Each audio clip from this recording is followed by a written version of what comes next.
Hi சராங்கே, நான் தான் உங்களை வெளியில் எல்லாரும் இருக்கீங்க. கண்டிப்பாக நல்லா இருப்பீங்கன்னு நம்புகிறேன். டுடே வந்துட்டு நம்ம ஜேகேயோட ஃபிஃப்த் பார்க்க போகிறோம். ரொம்ப நாளுக்கு அப்புறம் இப்போ மறுபடி போடுறேன்னு நினைக்கிறேன். நான் ரொம்ப டேஸ் ஸ்கிப் ஆகிட்டு நான் அது போட்டு இப்போ போடுறேன். அப்புறம் ஃபஸ்ட் டைம் என் சேனலில் பார்க்குறீங்க அப்படின்னா சப்ஸ்கிரைப் பண்ணிக்கோங்க. பக்கத்தில் இருக்க பெல் ஐக்கனை கிளிக் பண்ணிக்கோங்க. இந்த வீடியோ பிடிச்சிருந்தா லைக் பண்ணி விட்டுருங்க. அப்புறம் உங்கள் ஃப்ரெண்ட்ஸ் அண்ட் ஃபேமிலிஸ்க்கு ஷேர் பண்ணிடுங்க. ஓகேடா. அப்புறம் வந்துட்டு ஏதோ சொல்லணும்னு நினச்சேன், வந்துட்டு சரி விடுங்க. ரைட்டு. ஜேகே ஃபிஃப்த் தான் பார்க்க போகிறோம். பார்ட்டு இது எத்தனைன்னு தெரில எனக்கு சத்தியமாக. 10 or 11 தான் இருக்கும்னு நினைக்கிறேன். போலீஸ். ஓகே, ஜேகேடைய ஃபிஃப்த் போலீஸ் பார்ட் 10 அப்படி தான் நினைக்கிறேன். ஓகே, லாஸ்ட்டாக நம்ம இதில் கம்ப்ளீட் பண்ணியிருந்தோம் அப்படின்னு பார்த்துக்கலாம். லாஸ்ட்டாக நம்ம இதில் கம்ப்ளீட் பண்ணி போனோம். அவங்க 2 பேரும் வந்துட்டு போலீஸ் ஸ்டேஷனுக்கு வந்துட்டு அந்த சின்ன நைஃப் மாதிரி இருக்கும் இல்லையா, ஸோ அதை வந்துட்டு டக்குன்னு வந்துட்டு காணாமல் போயிருக்கும். அந்த கொடுத்த ஆள்கிட்ட வந்துட்டு அது இருந்திருக்காது. ஸோ அவனை வந்துட்டு டக்குன்னு அரெஸ்ட் பண்ணியிருப்பாங்க. இல்லை இவ எப்படி போகும் அப்படின்னு சொல்லிட்டு அவனை தான் சஸ்பெக்டாக வந்துட்டு இது பண்ணி அரெஸ்ட் பண்ணி கொண்டு போயிருப்பாங்க. ஸோ அப்புறம் ஸ்டேஷனும் 2 பேரும் போயிருப்பாங்க. அதாவது டயாங் அண்ட் ஜேகே 2 பேரும் போயிருப்பாங்க. அவங்க வந்து அப்போ ஜேகேக்கு வந்துட்டு ஏதோ தப்பாக படுறதுனால அவர் என்ன பண்ணுவாங்கன்னா, இவன் வந்து எப்படினாலும் இவன் வந்துட்டு நம்மளை கண்காணிச்சிட்டே இருப்பான். ஸோ வந்துட்டு நம்ம சேஃபாக இருக்கணும் அப்படிங்கிறதுக்காக வந்துட்டு அவர் என்ன பண்ணியிருப்பாருன்னா, இப்போ நம்ம டச் ஃபோன்லலாம் எதுவும் இது பண்ணலாம், மீட் பண்ணால் கூட நம்ம தனியாக ரகசியமாக வந்துட்டு மீட் பண்ணலாம். நம்ம கொஞ்சம் வந்துட்டு ஏதாவது ஐடியா பண்ணி அவனை பிடிக்க ட்ரை பண்ணலாம் அப்படிங்கிற மாதிரிட்டு டயங்கும் ஜேகேயும் வந்துட்டு பேசிகிட்டு இருந்திருப்பாங்க. ஸோ வந்துட்டு அவங்க மொபைல் கூட வந்துட்டு ஒரு பட்டன் ஃபோன் மாதிரி அதில் தனியாக ஒரு சிம் கார்டு போட்டு 2 பேரும் வந்துட்டு யூஸ் பண்ணுறதா இருந்திருப்பாங்க. ஸோ வந்துட்டு நான் அதோட கம்ப்ளீட் பண்ணினேன்னு நினைக்கிறேன். அதை கூட ஒரு பர்சன் வந்துட்டு நக்கலாக பார்த்துட்டு இருந்திருப்பாங்க. ஸோ நான் அதோட கம்ப்ளீட் பண்ணினேன். ஓகேடா மிஸ், நம்ம இப்போ அதிலேருந்து கன்டினியூ பண்ணலாமா?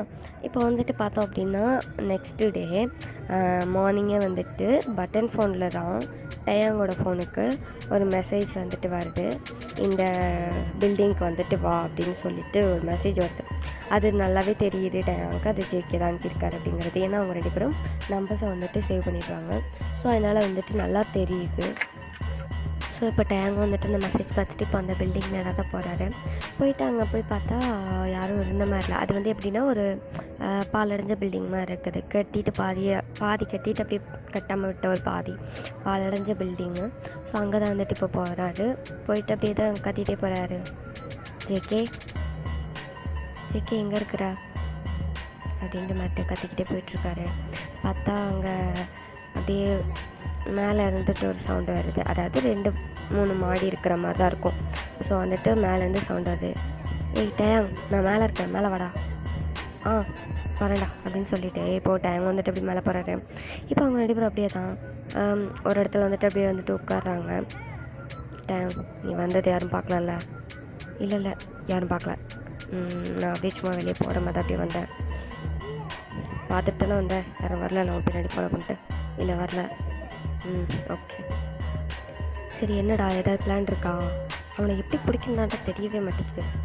ரொம்ப ஆட்டங்காட்டான். அதுவும் இல்லாமல் ரொம்ப நக்கலாக வேறு பேசுகிறான். கண்டிப்பாக அவனுக்கு பிடிச்ச ஆகணும்டா, ஏதாவது ஒன்று பண்ணணும் அப்படின்ட்டு டேங் வேறு சொல்லிட்டே இருக்காரு. ஸோ வந்துட்டு ஜேகேயும் நானும் அதுக்கு தான் வந்துட்டு ஏதாவது ஐடியா பண்ணலான்னு யோசிக்கிறேன். ஆனால் என்ன பண்ணுறதுன்னு சரியாக தெரில. நீயும் கொஞ்சம் யோசி, நானும் கொஞ்சம் யோசிக்கிறேன். பொறுமையாக யோசித்தா மட்டும்தான் நம்மளால் எதுவுமே மூவ் பண்ண முடியும். இல்லைனா இது இப்படி கன்யூஸாக நடந்துகிட்டே தான் இருக்கும்.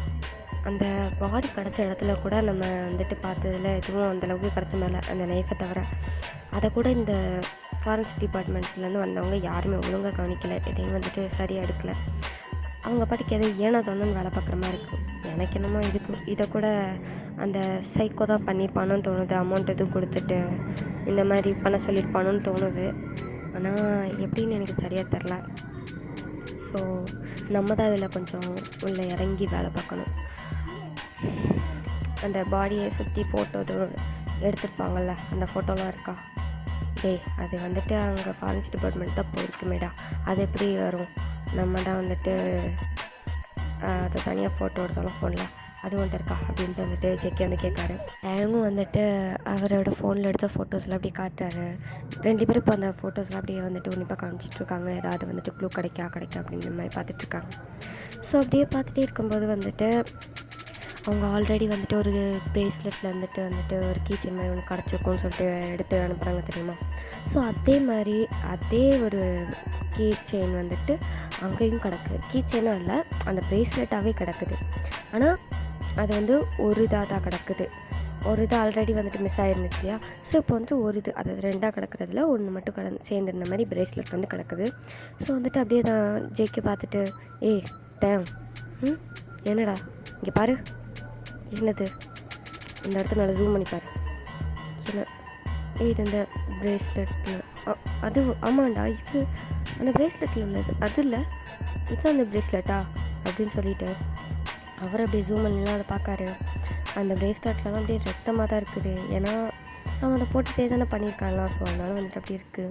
ஸோ வந்துட்டு அப்போது இதுவும் இன்னும் அந்த வீட்டில் தான் இருக்கும்ல. ஆமாம், கண்டிப்பாக அங்கே தான் இருக்கும். அதை அவங்க எடுத்துகிட்டு போகல, இது அவனுக்கும் தெரியாதுல்ல, நம்ம இதை போய் எடுக்கலாம், எடுத்து அதில் இருந்துட்டு ஏதாவது சின்ன சின்ன க்ளூ கிடச்சாலும் அவனை பிடிச்சிடலாண்டா அப்படின்னு சொல்லிட்டு டேங் சொல்லவும், இப்போது 2 பேரும் ஓகே அப்படிங்கிற மாதிரி அப்படியே வந்து கிளம்புறாங்க. எப்படி சொல்கிறது, full and full black outfit மாதிரி போட்டிருக்காங்க 2 பேரும், ஃபேஸ் எல்லாம் கவர் பண்ணிட்டாங்க. அவங்க வந்துட்டு அப்படி இப்போ 2 பேரும் பைக்கில் தான் ட்ராவல் பண்ணி அந்த வீட்டுக்கு தான் போகிறாங்க.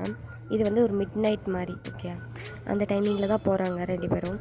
போயிட்டு இப்போ அந்த வீட்டுக்குள்ளே அப்படியே தான் வந்துட்டு நுழைறாங்க. ஏன்னா இது வந்துட்டு போகக்கூடாது, ஏன்னா ஆல்ரெடி இது வந்துட்டு மர்டர் நடந்த இடம் இல்லையா. ஸோ அது வந்துட்டு எல்லாம் சுற்றி வந்துட்டு கவர் பண்ணி அந்த இது வச்சுருப்பாங்க இல்லையா. ஸோ அதெல்லாம் தாண்டி போகக்கூடாது, அது வந்துட்டு இன்னும் செக் பண்ணணும், அந்த மாதிரி அந்த ஏரியா வந்துட்டு அப்படியே இது பண்ணி வச்சுருப்பாங்க.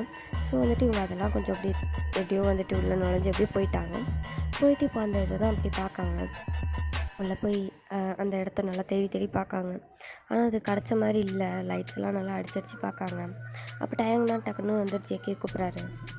ஏய் ஜேகே, என்னடா அங்கே பாரு, என்னது அந்த பிரேஸ்லெட்டு. ஏய் ஆமாண்டா அந்த பிரேஸ்லெட். இல்லை டைம் கையில் எடுத்துடாத, கொஞ்சம் இரு, அதை க்ளவுஸ் போட்டுவிடு, அந்த ஜிப்லாக் கவருக்குள்ளே எடுத்து போடு அப்படின்ட்டு ஜேகே வந்து சொல்லவும், டேங் வந்துட்டு அதேமாதிரி அதை எடுத்து போடுறாரு. அதை வந்துட்டு அப்படியே சேவ் பண்ணிக்கிறாங்க.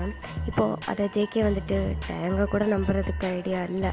அவருக்கு வந்துட்டு எல்லாருமேலுமே இப்போ ஒரு டவுட் அந்த மாதிரி ஒரு மாதிரி ஆகிட்டு. ஸோ அவர் வந்துட்டு டேங் அதை கூட நான் வச்சுக்கிறேன், நான் காலையில் கொண்டு போய் செக் பண்ணிட்டு வந்துடுறேன். இல்லை ஜேகே, இதை நான் வச்சுக்கிறேன், இப்போ என்ன நாளைக்கு நம்ம சேர்ந்தே போயிட்டு நம்ம இதை எக்ஸாமினேஷன் பண்ணி பார்க்கலாம். இல்லை டைம் அதை கூட நான் வச்சுக்கிறேன். இல்லைடா நான் வச்சுக்கிறேன், ஏன் நான் வச்சுட்டேன் என்ன? இல்லை டைம் கூட நான் வச்சுக்கிறேன், நாளைக்கு நான் உன்னை கூப்பிட்றேன், கூட்டிகிட்டே போகிறேன். இல்லைடா நான் டைம் கொடு, சரி இந்தா, ஓகே சரி நீ வீட்டுக்கு கிளம்பு, நானும் கிளம்புறேன், ஓகே டைம் ஆயிடுச்சு, போய் இங்கே ரெஸ்ட் எடு, மார்னிங் பார்க்கலாம். சரிடா அப்படின்னு சொல்லிட்டு டேங் ஃபேஸே ஒரு மாதிரி ஆகிட்டு, அவருக்கு புரியுது நம்ப மாட்டேங்கிறாரு அப்படிங்கிறது. ஸோ அதனால் ஒரு மாதிரி வந்துட்டு ஃபேஸும் தங்கி போச்சு. இருந்தாலும் ஓகே அப்படிங்கிற மாட்டு, சரி ஓகே யாராக இருந்தாலும் இந்த சுச்சுவேஷனில் இப்படி தான் பண்ணுவாங்க அப்படிங்கிற மாட்டு அவரும் ஓகேங்கிற மாதிரி விட்டுட்டார், நான் விளையாட்டுக்கிட்டாரு. அவர் வந்துட்டு போயிட்டார். இப்போ வந்து ஜேகேவும் அவரோட பைக் எடுத்துகிட்டு இப்போ வந்துட்டு அப்படியே போகிறாரு. போயிட்டு அவர் அப்படியே வீட்டுக்கு தான் ரீச் ஆகிருப்பார். நீங்கள் வந்துட்டு உங்கள் ரூமில் தூக்கமே உங்களுக்கு இல்லை. ஜேகே வந்துட்டு கிட்டத்தட்ட நீங்கள் இப்போ வந்துட்டு அவர் அந்த கேஸ், அதாவது இந்த கொலை 2 கொலை நடந்திருக்கும் இல்லையா, அக்கா தங்கச்சி 2 பேரும் கொலை நடந்திருக்கும். ஸோ அது நடந்து ஒரு 2 டேஸ் கிட்ட ஆயிருக்கும் இல்லையா. ஸோ அதனால் வந்துட்டு அந்த 2 டேஸுமே வந்துட்டு நீங்கள் வந்துட்டு ஜேகேவை பார்த்துருக்கவே முடியாது. அவர் வந்துட்டு வீட்டு பக்கமே வந்திருக்க மாட்டார். இப்போ அவரோட வண்டி சவுண்டு உங்களுக்கு நல்லாவே தெரியும், அது ஒரு புல்லட் மாதிரி. ஓகே அந்த புல்லட்டு தான் நினைக்கிறேன், என்ன சொன்னு சரியாக தெரியல ஞாபகம். ஓகே அது அவரோட வண்டி சவுண்டு வந்து உங்களுக்கு நல்லா 2 வீலர் சவுண்டு வந்து நல்லாவே உங்களுக்கு தெரியும். ஸோ அந்த சவுண்டு உங்களுக்கு கேட்கு. நீங்கள் இன்னும் தூங்கலை, டைம் பார்த்தா மிட் நைட் 3 o'clock முழிச்சு தான் இருக்கீங்க. சவுண்டு கேட்டவுடனே அப்படியே படக்குன்னு எந்திரிச்சிட்டிங்க. எந்திரிச்சு அப்படியே பால்கனியை ஓப்பன் பண்ணி அப்படியே பார்க்குறீங்க. பார்த்தா ஜேகே வந்துட்டு அப்படியே அவரோட பைக்கை வந்துட்டு பார்க் பண்ணிவிட்டு அப்படியே வீட்டுக்கு போகிறாரு. வீட்டுக்கு போயிட்டு அவர் ட்ரெஸ் மாத்திரம் கொண்டு வந்துட்டு உங்களுக்கு ஒரு மாதிரி நிழலாக, அதாவது ஸ்க்ரீன் போட்டு மறைச்சிருக்காரு, பட் பால்கனி அந்த டோர் வந்து ஓப்பனில் இருக்குது. அவர் ஸ்க்ரீன் வழியாக தெரியுது அவர் வந்துட்டு அவர் ட்ரெஸ் சேஞ்ச் பண்ணுறது. நீங்கள் பார்த்துட்டு ஐயோ சரி ஏன்னா எப்படி பார்த்துட்ருக்க, கொஞ்சம் கூட எனக்கு அறிவே இல்லடி அப்படின்னு சொல்லிட்டு திரும்பிட்டீங்க. இப்போ வந்துட்டு ட்ரெஸ் மாற்றிருப்பாரா அப்படிங்கிற மட்டும் இப்போ திரும்பி பார்க்குறீங்க. பார்த்தா ஜேகே வந்துட்டு அப்படியே பால்கனியில் வந்துட்டு அப்படியே அந்த 3 தான் பார்த்துட்ருக்காரு ஒரு மாதிரி. ஆனால் முந்தி பார்த்ததுக்கும் இப்போ அவர் பார்க்குறதுக்கும் கொஞ்சம் ஏதோ பரவாயில்ல அப்படிங்கிற மாதிரி இருக்கார். ஏன்னா அவருக்கு வந்துட்டு ஏதோ இப்போ மறுபடியும் ஒரு ஒரு எவிடன்ஸ் மாதிரி ஒன்று கிடச்சிருக்கு. ஸோ இதை வச்சு நம்ம எப்படியாவது ஒன்று பிடிச்சலாங்கிற ஒரு தைரியம், ஒரு தன்னம்பிக்கை கிடச்ச மாதிரி வந்துட்டு அவர் வந்துட்டு ஒரு இதில் வந்துட்டு பின்னிட்டுருக்காரு. இப்போது நீங்கள் அப்படியே பார்க்குறீங்க, பார்த்துட்டு உங்களுக்கு அவ்வளோதான், ஃபோனும் இல்லை, மெசேஜும் இல்லை, பார்க்கவும் இல்லை, இப்போ தான் மனுஷனை பார்க்குறோம் அப்படிங்கிற உடனே வந்துட்டு உங்களுக்கு ஒரு மாதிரி கண்ணெல்லாம் மாதிரி டியர்ஸ் ஆகுது. என்ன அப்படின்னா கூட எனக்கு ஒரு ஃபோன் கூட பண்ணல பாரு, மெசேஜ் பண்ணல பாருன்னு உங்களுக்கு செம கோவம் வேறு இருக்குது. அப்படியே அதுலேயே நின்று முறைச்சி பார்த்துட்ருக்கீங்க ஜேகேவை. அவர் இப்போ தான் கேஷுவலாக பார்க்கும்போது அவங்கள பார்க்குறாரு. நீங்கள் அந்த பால்கனி நின்று அப்படி முறைச்சிட்ருக்கீங்க. அவர் அப்படி பார்க்காரு, டைமை பார்க்குறாரு, 3 o'clock. என்ன பண்ணுறாரு சார், 3 o'clock தூங்கலையாவா அப்படிங்கிற மாதிரி டக்குன்னு இறங்கி உங்கள் வீட்டு டெரஸ்க்கு போயிட்டார். நீங்கள் தெரியும் உங்களுக்கு அவர் டெரஸ் மேலே ஏறிட்டார் அப்படிங்கிறது தெரிஞ்ச ஒன்று. நீங்களும் அப்படி வெளியே வந்துட்டு டெரஸ்க்கு தான் போகிறீங்க. போயிட்டு இப்போ கையை கட்டிட்டு அப்படியே தான் அவர் முறைச்சி பார்த்துட்ருக்கீங்க. அவர் அப்படியே பார்க்காரு. ஏண்டி என்னாச்சு, எதுக்கு இப்படி பார்க்குற? கடைசியாக என்ன அந்த மாலில் அப்படியே அம்போன்னு விட்டு போனீங்க, அதோட அவ்வளோதான். அதுக்கப்புறம் என்னை பார்க்கவும் வரல, என்கிட்ட பேசவும் இல்லை, எனக்கு மெசேஜும் பண்ணலை, ஃபோன் பண்ணலை, எதுவுமே பண்ணலை. 2 days-ஆக ஆள் அட்ரஸ் இல்லாமல் போயிட்டீங்க. இப்போவாது எனக்கு ஒரு மெசேஜ் இல்லை, கால் எதாவது பண்ணிக்கலாம்ல. உங்கள் பாட்டுக்கு இருக்கீங்க. உங்களுக்கு என் மேலே பாசமே இல்லை. பெருசாக லவ் மட்டும் சொன்னால் போதாது, உண்மையாக லவ் பண்ணணும் அப்படின்னு சொல்லிட்டு ஒரு மாதிரி மூஞ்சி தூக்கிட்டு சொல்லிட்டு இருக்கீங்க. ஜேகேக்கா அப்படி கொஞ்சம் ஒரு மாதிரி சிரிப்பு வருது. இருந்தாலும் அது அப்படியே லைட்டாக கண்ட்ரோல் பண்ணிட்டு, ஏன்னா அவங்களுக்கு எவ்வளோ கோவப்படுறீங்க அப்படிங்கிறது தெரியுது. இருந்தாலும் அவரோட சுச்சுவேஷன் அப்படி, அவர் அந்த ப்ரெஷர்லேயே அப்படி சுற்றிட்டே இருந்திருப்பார். ஸோ அதனால் வந்துட்டு உங்களை கண்டுக்க டைம் வந்திருக்காது. அதனால தான் மனுஷன் வந்துட்டு உங்கள்கிட்ட எதுவுமே ஃபோனோ மெசேஜ் எதுவுமே பண்ணலை. பட் நீங்கள் வந்துட்டு அதை கொஞ்சம் அது உங்களுக்கு ஒரு மாதிரி கஷ்டமாக போயிருக்கும். ஸோ அதனால நீங்கள் அப்படியே இருக்கீங்க. அவர் அப்போ அப்படியே தான் உங்ககிட்ட வராரு. நீங்கள் டக்குன்னு திரும்பிட்டீங்க. கிட்டலாம் வராதிங்க, தள்ளிப்போங்க, என்கிட்ட வரவே கூடாது நீங்கள். ஏய் சாரிடி, ஒர்க் ப்ரெஷர்டி, உனக்கு புரியாதா? அவங்க அப்பாவும் ஒரு போலீஸ் தானே, உனக்கு தெரியாதா? எனக்கு இப்போ தான் பயமாகவே இருக்குது. ஆல்ரெடி எங்கள் வீட்டில் ஒரு போலீஸ் இருக்குது. எப்போவுமே காலையில் நாங்கள் எந்திக்கிறதுக்கு முன்னாடியே போயிடுவார். நாங்கள் தூங்கினதுக்கப்புறம் தான் வீட்டுக்கே வருவார். அதே தான் நீங்களும் பண்ணுறீங்க. எனக்கு என்னமோ அது சரி வரும்னே தோணலை. என்னடி சொல்கிறேன்? அது இல்லை, எங்கள் அம்மா எவ்வளோ கஷ்டப்பட்டாங்கன்னு நான் பார்த்துருக்கேன். எங்கள் அப்பா கூட இல்லாதப்போ அதே இது எனக்கும் வரும்னு நினைக்கும் போது கொஞ்சம் பயமாக இருக்கு, அவ்வளோதான். அதுதான் இங்கே பார்வையன். நான் எப்போவுமே உன் கூட இருப்பேன். ஆனால் அதுக்காக எல்லா நேரமும் கூட இருந்துட முடியும்னு நினச்சிட்ருக்காத. ஒரு நாள் இல்லை ஒரு நாள் என் உயிர் பிரியும். எப்போ வேணாலும் பிரியலாம், புரியுதா? என் லைஃப் இப்படி தான், போலீஸ்கார லைஃப்னால் இப்படி தான் இருக்கும். நீ அதை பார்த்து வளர்ந்தவ தான். உனக்கு ஒன்றும் இது புதுசு இல்லை. இப்படியே என்னை ஏற்றுக்க உனக்கு விருப்பம்னா என்னை ஏற்றுக்கோ.